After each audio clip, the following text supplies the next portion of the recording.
A la luz de Krishnamurti, mi único interés es hacer que los hombres sean absoluta e incondicionalmente libres. Conducción: Horacio Bello. Con la colaboración de Gustavo Litterman, Juliana Flores y Pablo Cruz.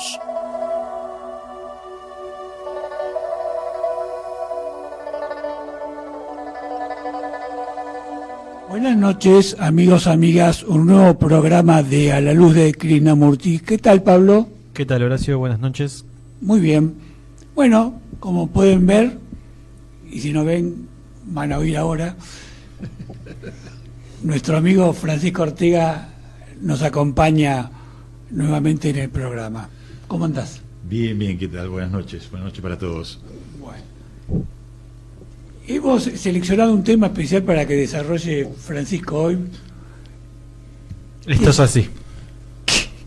Porque siempre le cargamos el San Benito al invitado para que él tenga la obligación de empezar a hablar y nos da tiempo a nosotros para descansar. Para descansar y para argumentar algo a partir de lo que va lanzando. Así que hoy nos vamos a hacer la excepción, como hicimos la otra vez con Pablo, que le aplicamos el castigo de empezar a hablar a él. El tema es la vulnerabilidad. Lo primero que uno debería preguntarse es qué interpreta por vulnerabilidad a partir del concepto vulnerable, ¿no? Vulnerar sería como que se introduce en una zona que no debería ser, que algo entra más allá de lo que corresponde, algo por el estilo, ¿no? Vulnera algo, es decir, vence una resistencia. Bueno, barrera. Vamos a ver si arrimamos el bochín y lo vamos desarrollando. Krishnamurti nos va a acompañar con un texto que Juliana, que no ha podido venir, nos grabó y que, como siempre, K nos va a dar vuelta un poco el bocho y nos va a hacer las cosas ver desde una perspectiva distinta. Pero no vamos a demorar más, como dicen en algunos programas, y le vamos a dar la palabra a Francisco. Bueno, muchas gracias. Es un tema esto, ¿no? Hablabas de barreras, digamos, a veces el otro nos busca el lado flaco, ¿no? Es decir, por dónde acceder. Sería bueno para la gente que tiene exceso de peso eso. Totalmente, está en la búsqueda. ¿Dónde entrarle, no? O sea, cómo entrarle al otro. Después, bueno, podemos hablar, qué sé yo, de la vulnerabilidad emocional, social, etcétera. Pero bueno, vamos a circunscribir un poco. Hay que aprender a decirla bien la palabra, porque el problema es decirlo sin trabarse. Vulnerabilidad, ya es difícil. Vulnerabilidad. Claro. Hay que abrir bien la boca. Hay que ponerse el lápiz. Como Macri. Claro. Yo creo que nosotros, de alguna manera, primitivamente, estamos, o nos cuentan, ¿no? El rol de la mujer, del hombre, la mujer atenta al cuidado de los críos, del alimento, el hombre cuando salía a cazar, estar atento a que ningún animal lo mate. Es decir, ya venimos ahí con una especie de alerta donde nos fuimos acostumbrando, y en la medida que la sociedad fue avanzando, digamos, nos creamos más barreras, más protecciones. Y a mí me parece que la vulnerabilidad es una apertura valiente a que nos conozcan como somos, tal cual somos. Es decir, nosotros vamos creciendo y nos ponemos un montón de barreras, por deficiencias o simplemente por gusto. Quiero parecer tal cosa ante este grupo de gente y me pongo una máscara. Entonces, a veces esa máscara se nos hace muy nuestra si no la podemos sacar de encima así rápidamente, o no nos damos cuenta, la llevamos como mimetizadas.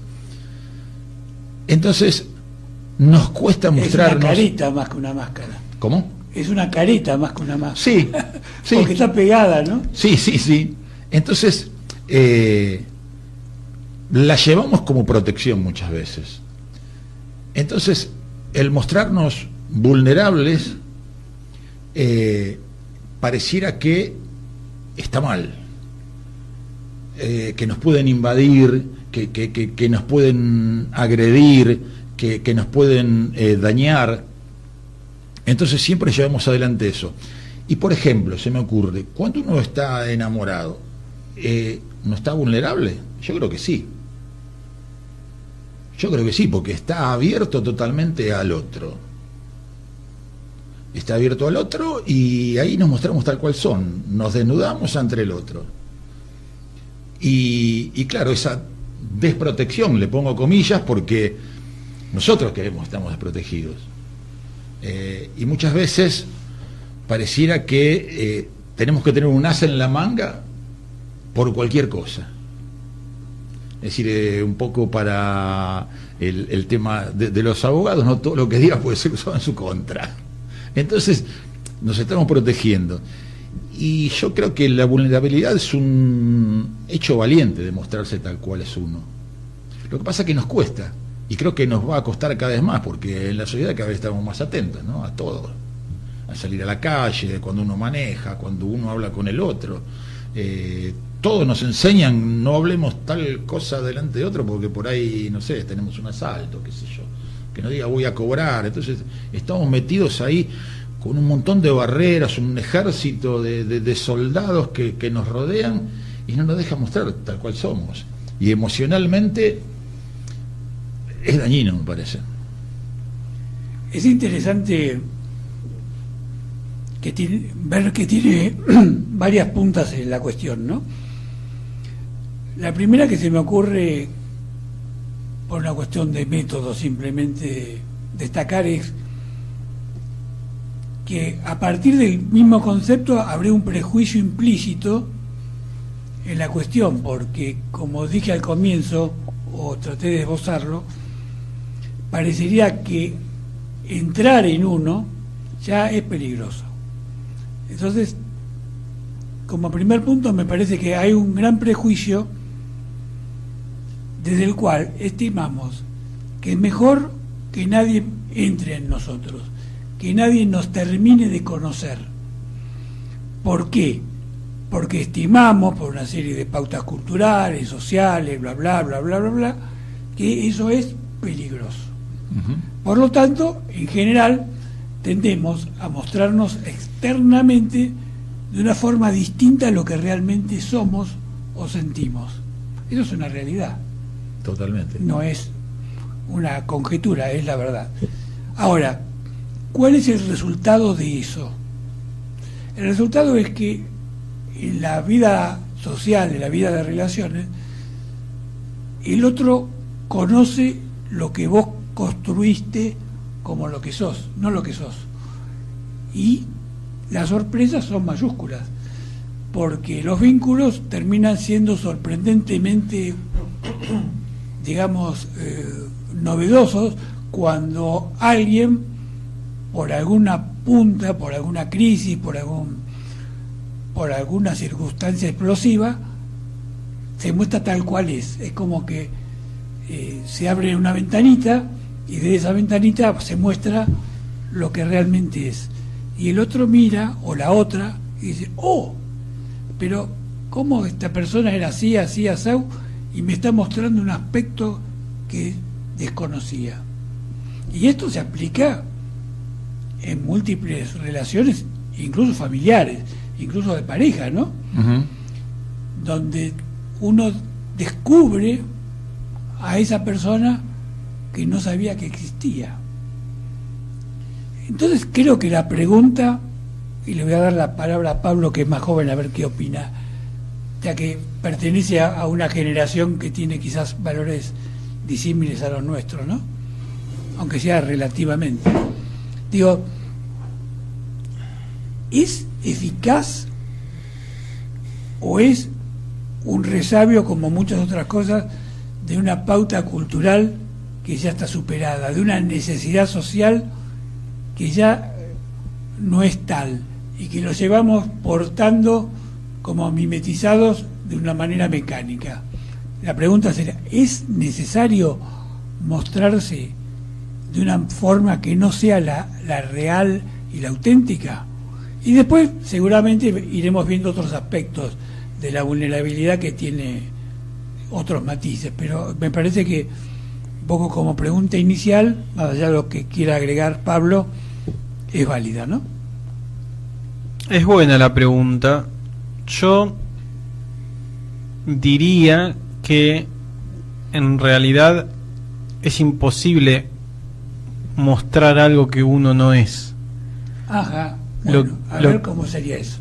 Yo lo explicaría diciendo que como individuos, como seres individuales, somos altamente complejos. Tenemos un abanico de distintas polaridades sumado a la confluencia de los recursos biológicos o fisiológicos que tenemos, más todo lo que nos pasó, que es nuestra mochila que arrastramos, que eso da un combo que realmente es complejo, es una maraña de cosas que de hecho, bueno, ni uno mismo puede terminar de desentrañar, y ya de por sí es muy desafiante mantener un ligero orden, una ligera claridad, porque enseguida todo se desordena. A mí lo que me parece es que uno tiene un abanico de opciones hacia las cuales, mejor dicho, un abanico de opciones hacia las cuales accionar, hacia las cuales decidir, hacia las cuales actuar, y que eso va a ir en una dirección, en una polaridad, y que eso es lo que voy a mostrar, y que sobre eso voy a hacer un determinado filtrado de acuerdo a qué tan inseguro me sienta, en reglas generales primero y después en lo particular con la persona en común, y sobre eso voy a reducir aún más, me voy a abstraer, me voy a disociar, o incluso voy a omitir adrede cosas, pero eso que aparentemente estoy creando, esa suerte de simulación, de ficción, en realidad tiene la firma de uno. Tiene la firma de uno. Porque si acá los tres hacemos el mismo ejercicio, los tres vamos a decir cosas distintas respecto de nosotros mismos. Y la firma está. Y la firma está. Y a veces es hasta imposible esconderse. Uno cree que quizás se está escondiendo, que está escondiendo determinadas cosas, pero a veces es hasta...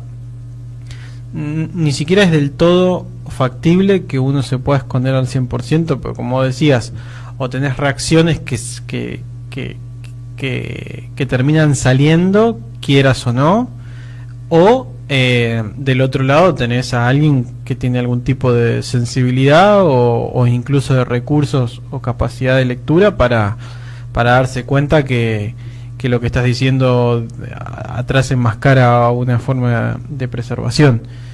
Entonces, yo lo que diría es que en nosotros está el potencial para hacer todo, ¿sí? Digamos, el potencial para ser Hitler está dentro mío, ¿sí? Porque la violencia está dentro mío, el odio está dentro mío, y todas esas formas que llegaron en su momento a través de ese individuo a exteriorizarse, están en potencial adentro mío y en potencial adentro de todos. Después, las circunstancias, la confluencia entre las circunstancias y las capacidades personales de cada uno hacen que uno vibre en una polaridad o en otra, se vaya por un lado, se vaya por el otro, o que a veces tenga la suerte de estar en una suerte de comunidad o de colectividad donde los ademanes de uno no proliferen, porque como lo dijimos, creo que lo dijiste vos en algún programa, Hitler fue Hitler por los que lo siguieron, si no sería un loco. Entonces, yo iría un poco por ahí. Yo diría que, bueno, en realidad no es muy posible generar una versión reducida de uno mismo que no o una versión que no tenga disociada de uno mismo, sino que siempre tiene una suerte de marca o de firma que es un rastro hacia los individuos en particular. Sí, yo de todas maneras creo que esto hace a la observación del otro, ¿no? Porque yo creo que en la vida cotidiana nadie está observando al otro en cuanto a realmente este tipo es de esta manera o de otra manera. O sea, yo me quedo con lo que veo en el momento, con lo que charlo. Es decir, cuando uno por ahí hace un poco más estrecha la relación, es como que se empieza a fijar en esas cosas.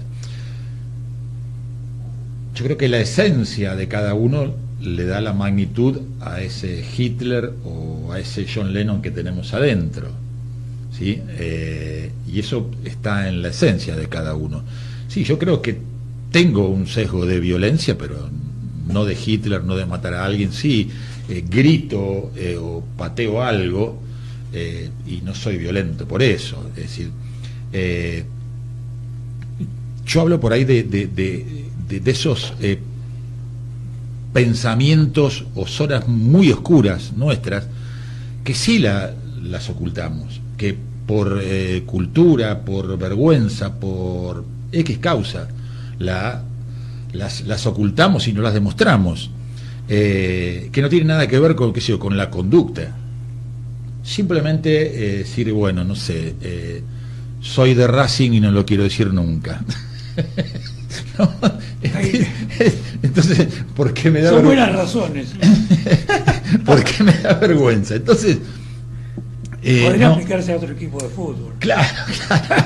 Entonces, no lo digo, ¿no? Entonces, me parece que sí, que tenés razón en eso, de que tenemos todo nosotros, pero hay que ver el dosaje de esas cosas que tenemos adentro. Bueno, es que claro, por eso te digo, por eso yo hablaba, tenemos el potencial de sí, para obviamente. que un asesino se convierta en asesino, tienen que haber ocurrido una serie de cosas. Exacto. No es un evento aislado, algo se estaba cocinando para que la gota rebalse el vaso.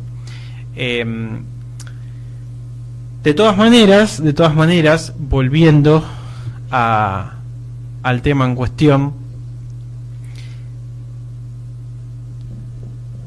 a mí el tema que traería a la mesa es que es sentirse vulnerable. Claro. ¿Por qué uno se siente, por ejemplo, en el ejemplo tuyo, Frank, de compartir cosas oscuras o íntimas, pero no solamente, o sea, íntimas seguro, pero que sean o que se consideren polémicas o lo que sea, ¿no?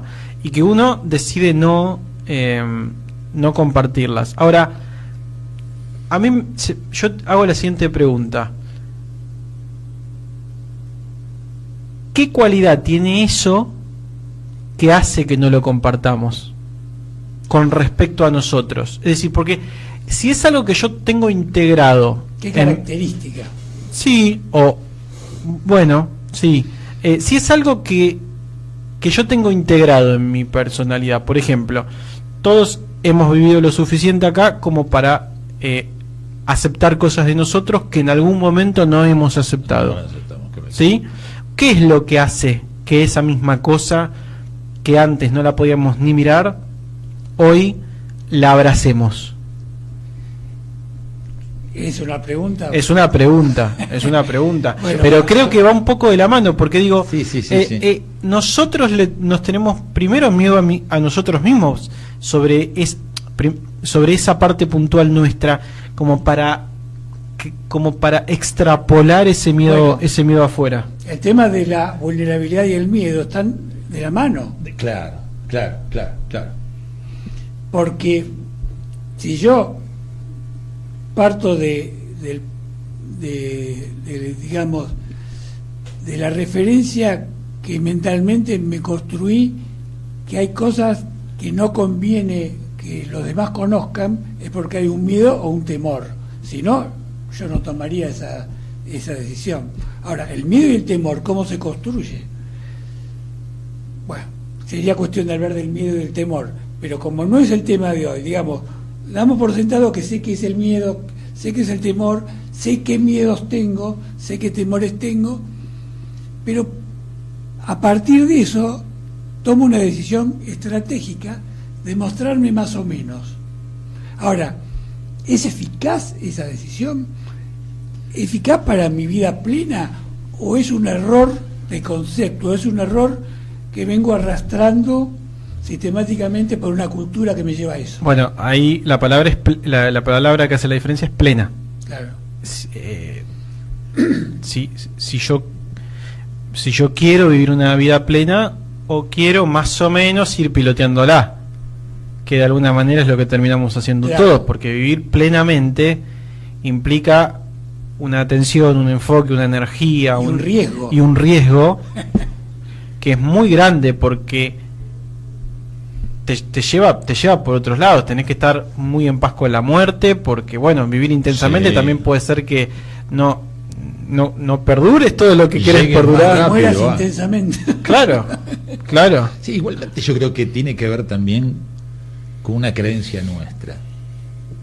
Por ahí yo creo que ser tímido a mí me hace vulnerable ante el otro. Y no es así. O sea, yo creo, por ahí por comparación, en un grupo de gente, yo le digo al tipo distendido, al chistoso, al alegre, el que hace chistes, el que le entra a todo el mundo, Sí.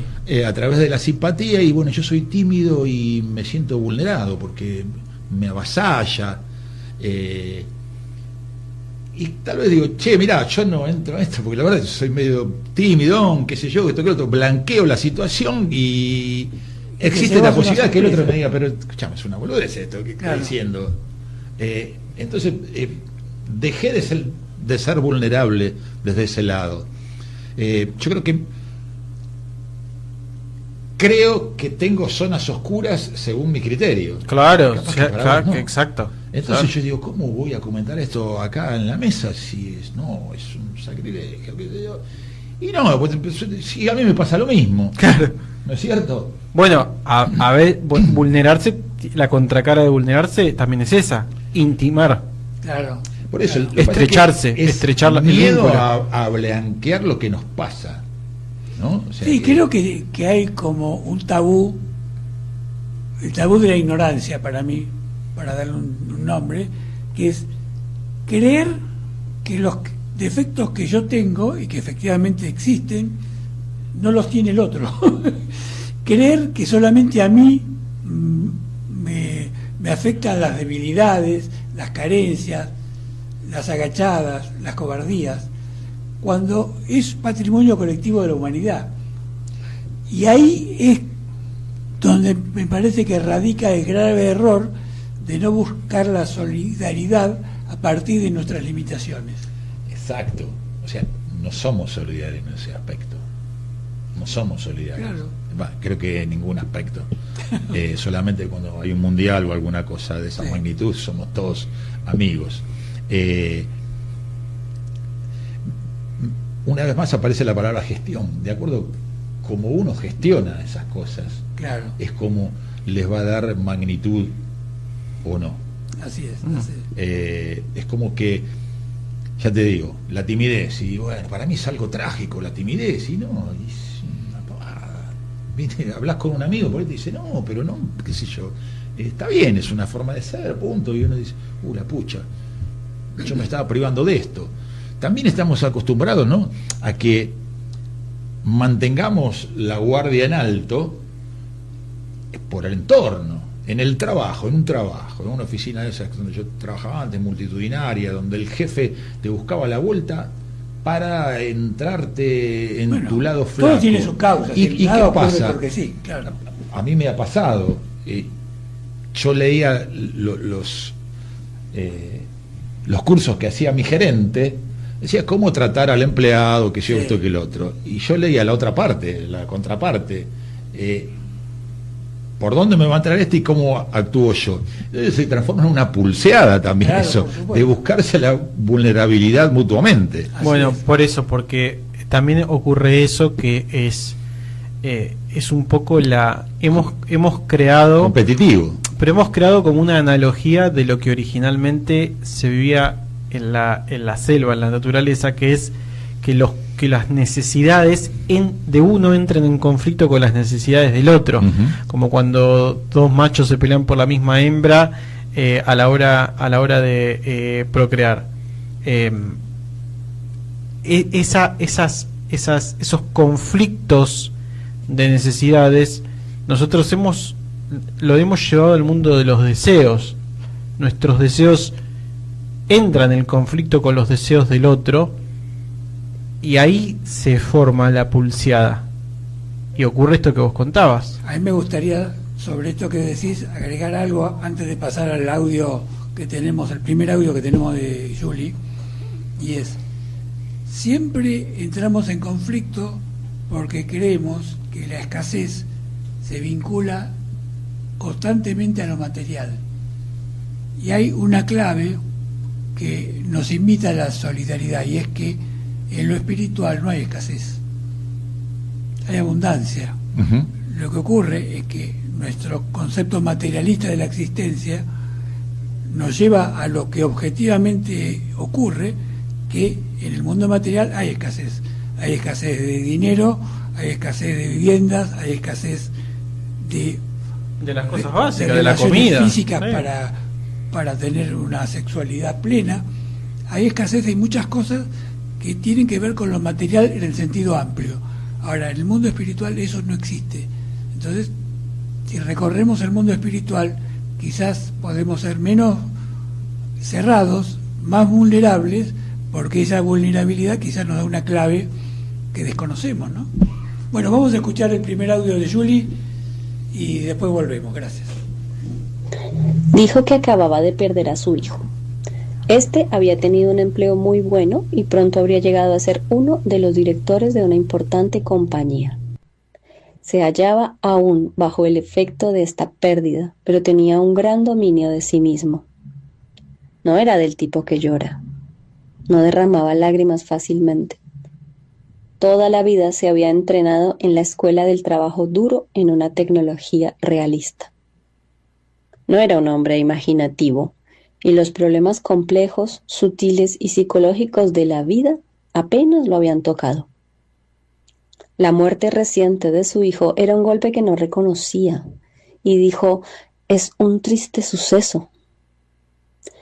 Esta tristeza era una cosa terrible para su esposa e hijos.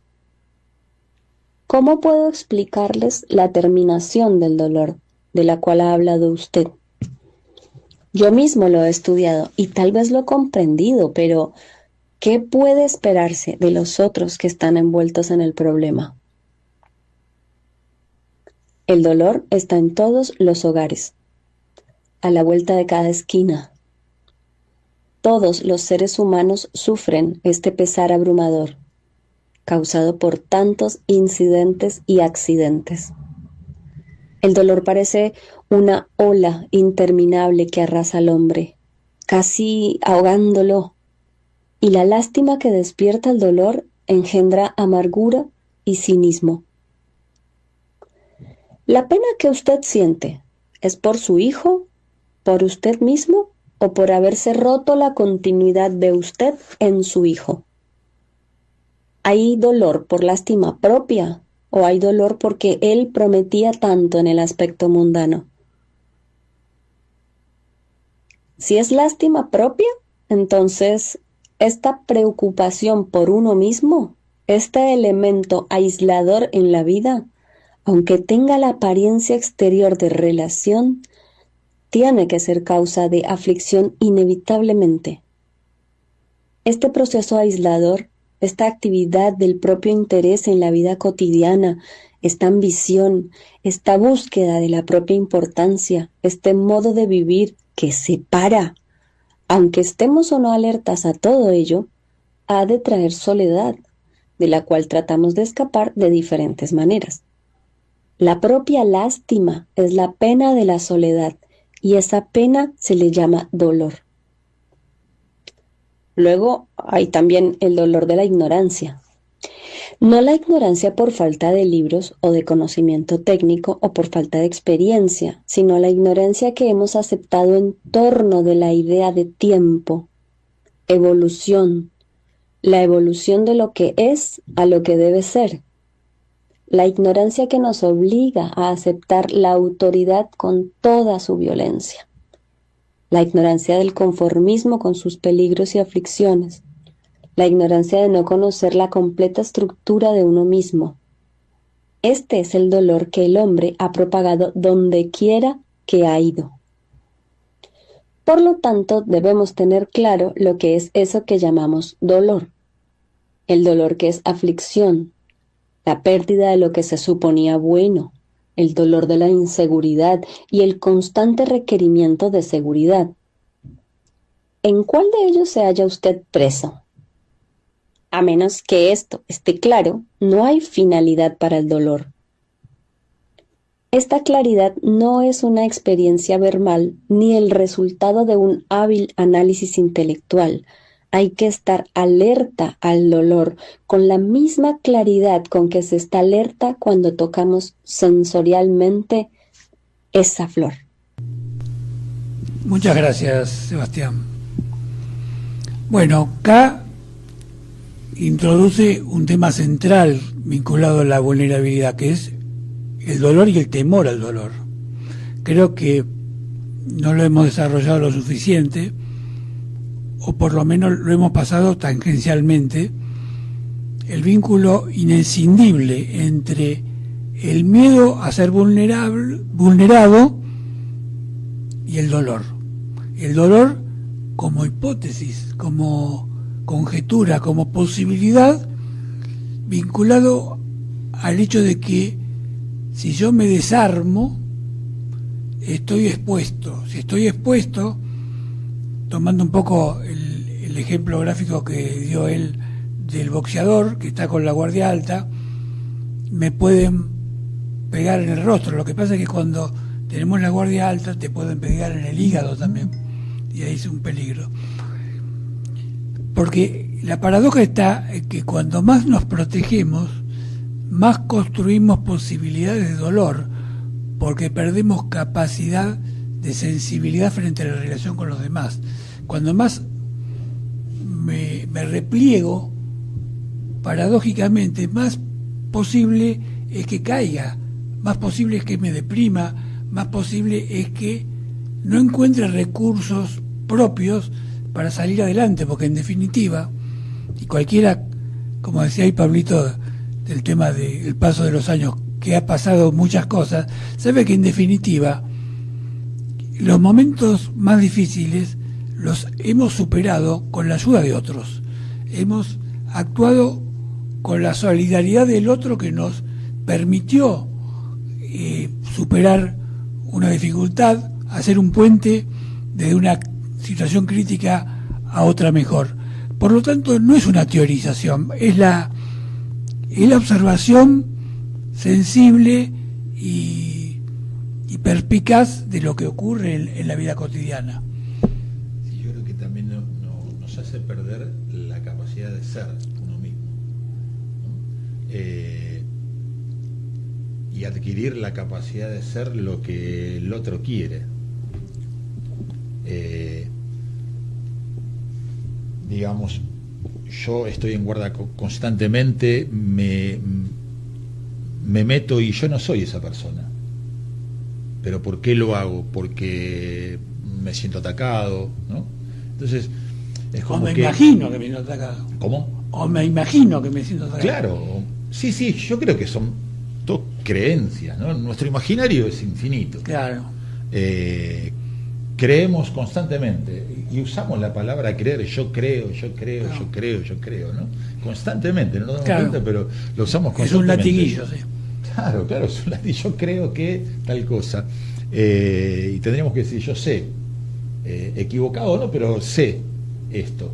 Y nada, esto de mantenernos constantemente en guardia nos hace perder nuestra esencia. Y eso, cuando nos damos cuenta, me parece que es doloroso. No haber sido uno mismo, ¿no? Sí, viejo, soy tímido. Se usa mucho el latiguillo, y bueno, yo soy así, ¿viste? Y yo creo que no es así. Yo no soy así. Claro. Yo no soy así. Te terminás creyendo que sos así, cuando en realidad inconscientemente sabés que sos distinto. Claro. ¿Me entendés? Entonces, no somos así. Y eso en algún momento creo que, sobre todo cuando te venís grande, lo pensás. Hay y como... creo que discúlpame, Sí. yo en particular a veces me arrepiento, ¿no? De en ciertas circunstancias no haber sido yo Claro. mismo. Claro. Pero hay como una suerte de acuerdo tácito con uno mismo, inconscientemente, de que uno no va a poder gestionar determinada cosa. Porque lo que uno tiene incorporado y reconoce dentro de sus posibilidades, en mayor o menor medida lo termina enfrentando, ¿no? Siempre y cuando no sea una situación urgente, que bueno, ahí la situación te obliga.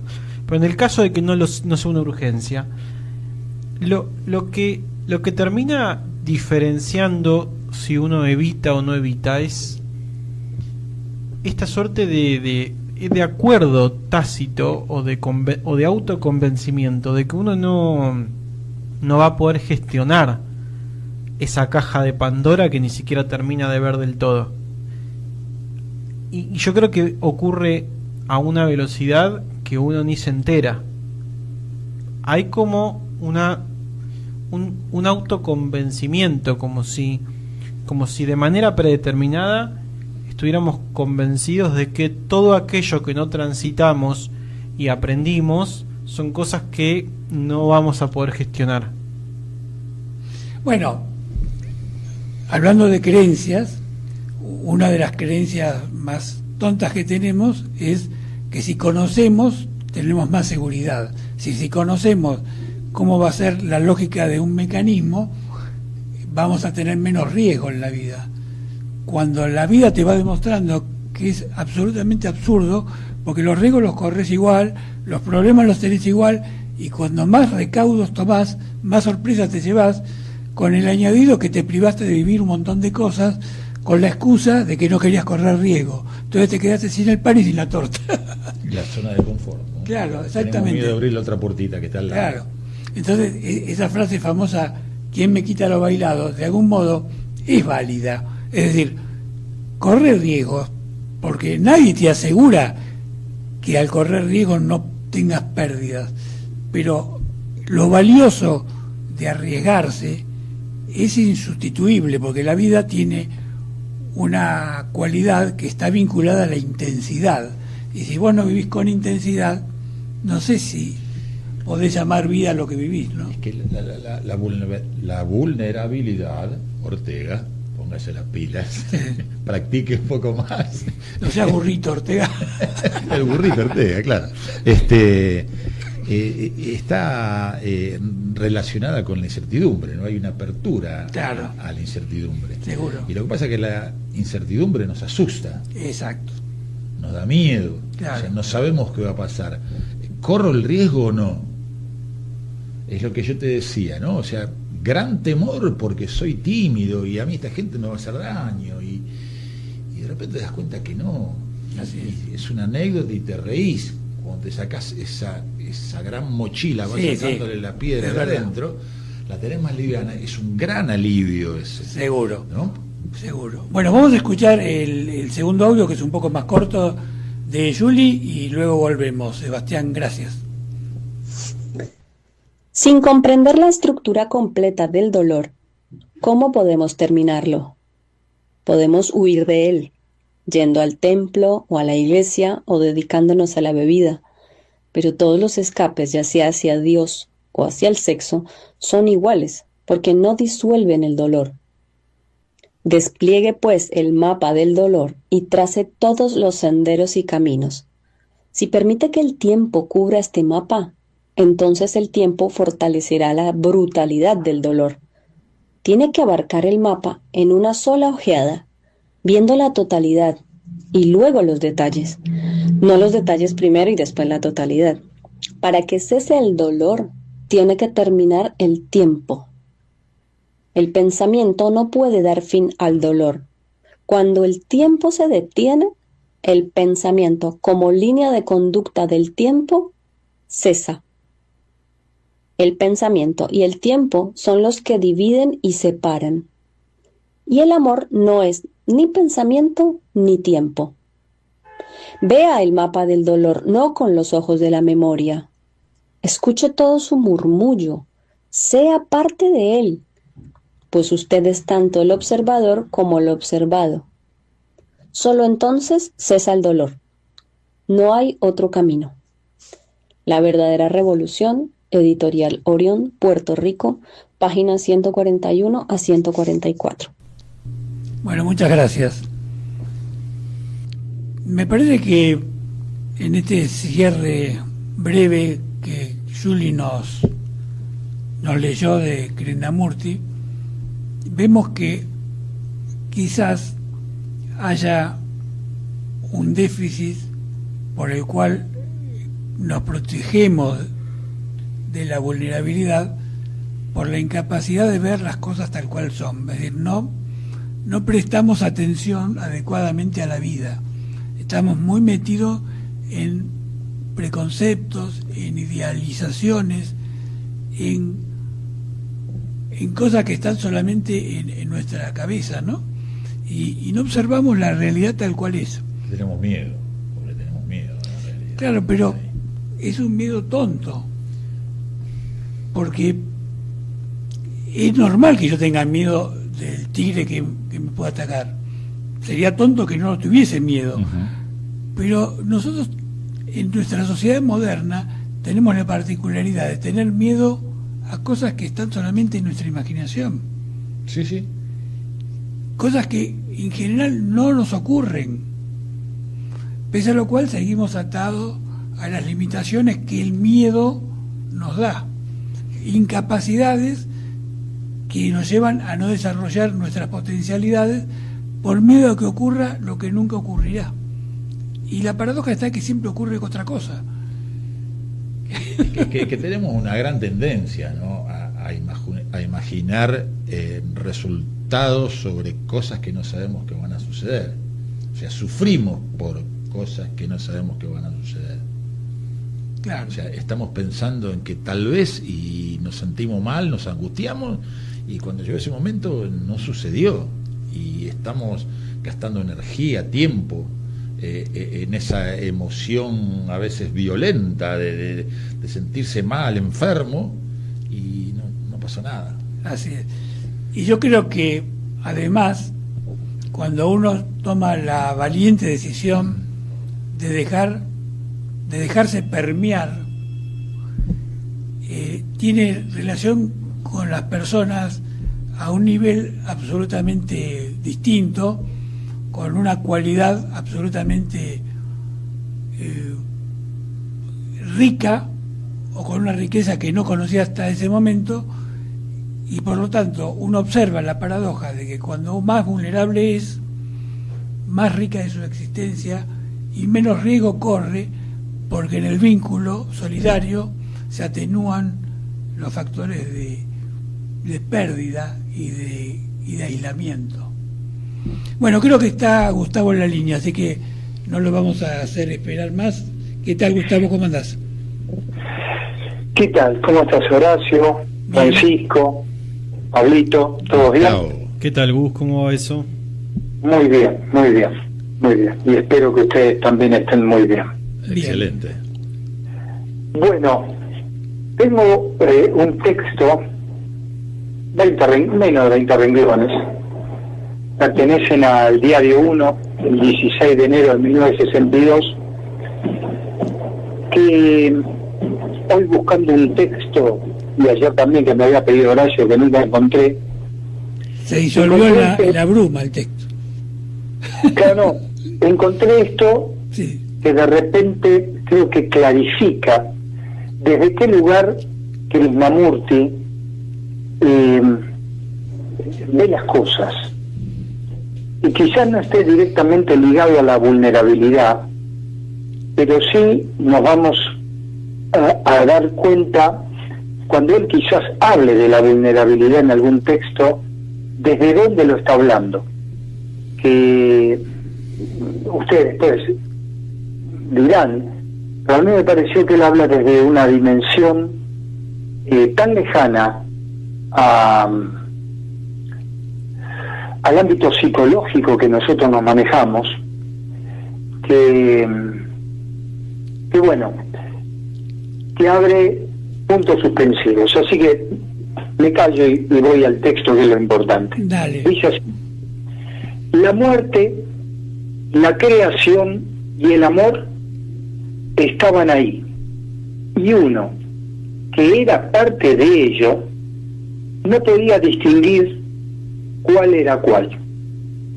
No estaban separados, no era algo que pudiera dividirse para discutir sobre ello, eran inseparables, estaban estrechamente relacionados entre sí, no con la relación que proviene de las palabras, de los actos o de la expresión. El pensamiento no podía formularlos, tampoco el sentimiento abarcarlos. El pensamiento y el sentimiento son demasiado mecánicos, demasiado lentos, y siempre tienen sus raíces en lo conocido. La imaginación está dentro de ese campo y jamás puede acercarse a lo otro. Amor, muerte, creación constituyen un hecho, una realidad tan efectiva como el cuerpo que ardía en la orilla del río bajo el árbol. El árbol, el fuego y las lágrimas son reales, son hechos que no pueden negarse, pero esas son realidades de lo conocido y son la libertad de lo conocido. Y en esa libertad, amor, muerte y creación son inseparables. Pero uno ha de ir muy lejos y no obstante estar muy cerca. Bueno. Buah. Siempre te las traes vos. A ver, Pablito quiere decir algo. No, es que a mí me parece, a ver qué opinan ustedes, que volviendo un poco a lo que vos dijiste antes de vivir plenamente o no, creo que va de la mano con esto que se dice en el texto. Es vivir plenamente, es jugar con estas tres cosas, con la creación, con el amor y con la muerte, y caminarle al lado a las tres. Claro. Me da la sensación que a eso se refiere. Sí, además el símbolo de la muerte como el riesgo mayor que nuestra mente tiene incorporado en la cabeza, ¿no? Porque si hay algo que simboliza el miedo y el riesgo es la muerte. Entonces creo que asociarlo y marcarlo como unido al amor y a la creación me parece, no quiero calificarlo porque termina siendo vulgar, pero me parece muy interesante verlo de esa perspectiva. Saludable, diría yo. Saludable. Y saludable, pero crudo. Hay que aceptarlo. Crudo. Porque te pone en juego un poco las cosas que la sociedad pondera, ¿no? Como por ejemplo él vivir muchos años. Vivir, cualquiera que tuvo la oportunidad de en algún momento vivir plenamente, sabe que la energía que lo recorre lo lleva al abismo, y que uno a veces vuelve, a veces no. Bueno, te escuchamos a vos. ¿Cómo ves esta cuestión, Gustavo? Así integramos entre los cuatro la observación de este texto tan interesante. yo tengo la ventaja que tengo el texto a mano, ustedes lo están escuchando y eso los pone en desventaja desde algún lugar, ¿no? Ah, porque tenés una explicación ahí escrita por alguien. No, pero relacionándome directamente al párrafo que comienza, que dice: la muerte, la creación y el amor estaban ahí, Sí. uno era parte de ello, es decir, hay un estado de unidad, de vivir esa unidad. Nosotros creo que un rato antes ustedes habían hablado, me parece que Horacio, vos dijiste, hablaste de la ignorancia, ¿no? Sí. Creo que nuestra mayor ignorancia es la separatividad que sentimos, ¿no? Porque evidentemente nos sentimos separados no del otro, sino de toda la vida que nos circunda, ¿no? Nos sentimos separados del árbol, nos sentimos separados... Sí, separados a secas, yo diría, ¿no? Claro, Nos sentimos separados. exacto. Quizás esa sea nuestra mayor ignorancia. Entonces, si parto desde ahí, cuando él dice la muerte, la creación y el amor estaban ahí y uno era parte de ello, y dice, no podía distinguir cuál era cuál, evidentemente es un estado de percepción unitaria que particularmente no tengo, ¿no? Entonces, por eso quizás me impactan tanto estos textos, porque digo, ¿desde dónde este hombre está sintiendo esa inmensidad? ¿Te puedo interrumpir un segundo? Sí, Este ejemplo que diste, cuando dijiste, y yo personalmente no tengo, marcan qué interesante que es la vulnerabilidad. Porque por ahí otro no se anima a decir, yo no lo tengo.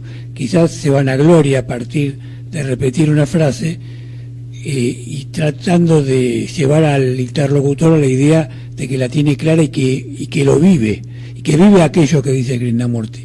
Pero al decir no lo tengo, es una invitación a la humildad y al compartir todo lo que nos cuesta comprender aquello que está en las palabras de Krishnamurti. Quería interrumpirte porque por ahí me olvidaba, me parece muy vinculado a la vulnerabilidad, lo que dijiste. claro, por eso me pareció que este texto, desde esa fibra íntima, podía adaptarse al tema que hoy estaban tocando en el programa, ¿no? Porque en realidad es como la cara y la seca, aunque es la misma moneda, pero evidentemente hay algo extraordinario, que es que como este hombre fue de carne y hueso, tenemos una referencia real de alguien que vivió de otra manera la vida. Sí. Que uno no sabe si es mejor o peor, así, porque no hemos estado hablando con él, que te dice, sí, pero a mí me pasó esto y lo otro, no importa. Mínimamente sabemos que vivió de otra manera. Y alguien que tenemos registro, ¿no? Videos, fotos, escritos, no es que de repente uno puede decir, bueno, puede ser la construcción de un grupo donde una persona escribió unos párrafos, otras. Acá sabemos que alguien vivió de esta manera. Diario 1 es el claro ejemplo, ¿no? de sus percepciones, y percepciones como estas nos ubican por lo menos en esto que también ustedes hablaban, de reconocer, bueno, mirá, como dijo Francisco, y hoy me doy cuenta que viví mostrando algo que no era, pero bueno, son circunstancias y ciclos de la vida, ¿no? Que hoy cuando lo vemos en retrospectiva, nosotros tenemos carne y decimos, mirá, actué más por lo externo que por lo que yo estaba sintiendo en ese momento. Bueno, nos vamos a ir de esta vida sabiendo eso, y es muy importante. Pero vos fíjate que cuando traes a colación lo que dijo Francisco de aquello que uno observó que no era, que era falso, o como lo querramos llamar, yo recordaba, porque lo tengo muy a flor de memoria, porque lo estuve leyendo hace un par de días, la vida que llevó Krishnamurti cuando era joven era de una trivialidad extrema. Sí, Y vos decís, ¿cómo esa persona que vivió boludeando, en términos porteños, pudo haber sido lo que después fue? Y ahí te das cuenta que nunca es tarde para dar el salto a la lucidez y a cierta iluminación, si se quiere, entre comillas, porque está todo en nuestras potencialidades.